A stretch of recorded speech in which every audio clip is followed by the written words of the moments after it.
And SBI manager గారు వాళ్ళ బ్యాంక్లో కొన్ని ఫేక్ కరెన్సీ నోట్లు డిపాజిట్ చేశారని చెప్పేసి ఫిర్యాదు ఇవ్వడం జరిగింది.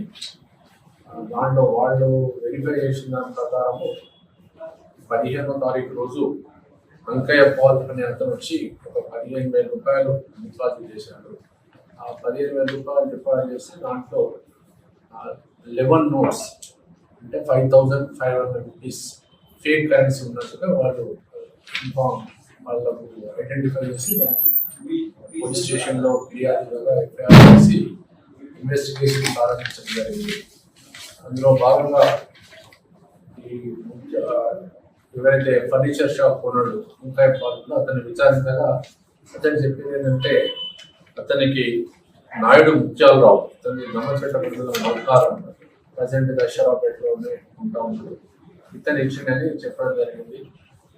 పూర్తిగా ఇన్వెస్టిగేషన్ చేస్తే తెలియదు ఏంటంటే వీళ్ళందరూ కూడా దీని వెనకాల ఉండి ఒక దొంగనుండ చలామణి చేపడుతున్నారని తెలిసింది.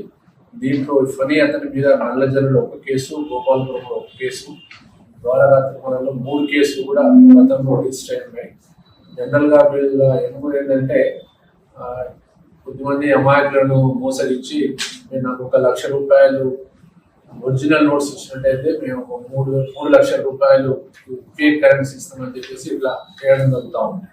వాళ్ళు నమ్మి దగ్గర పోయినప్పుడు పైన కింద ఈ ఫేక్ కరెన్సీ పెట్టి లోపల మధ్యలో వైట్ ఎగ్జాక్ట్ సేమ్ అదే సైజ్ కట్ చేసి మధ్యలో వైట్ పేపర్స్ పెట్టి వాళ్ళకి ఇవ్వడం, ఇమీడియట్గా అక్కడ నుంచి వెళ్ళిపోవడము, ఏదో పోలీస్ వాళ్ళు వస్తుందని చెప్పి ఇట్లా భయం వెళ్ళిపోవడం జరుగుతూ ఉంది. ఇటువంటి కార్యక్రమాలు చేసినందుకు అతని మీద 5 కేసులు ఉన్నాయి. ఈరోజు ఇక్కడ అశ్వరావుపేటలోనే కోడేలి చిన్న పునః దుర్గాప్రసాద్, నాయుడు ముత్యాలరావు ఈ 3 కూడా అరెస్ట్ చేయడం జరిగింది.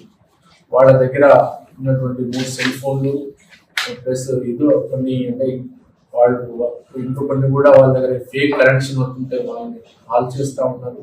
దానికి సంబంధించినటువంటి హ్యాష్ అది కూడా సీజ్ చేయడం జరిగింది. వాళ్ళని ఈరోజు కోర్టులో చేయడం జరుగుతూ ఉంది.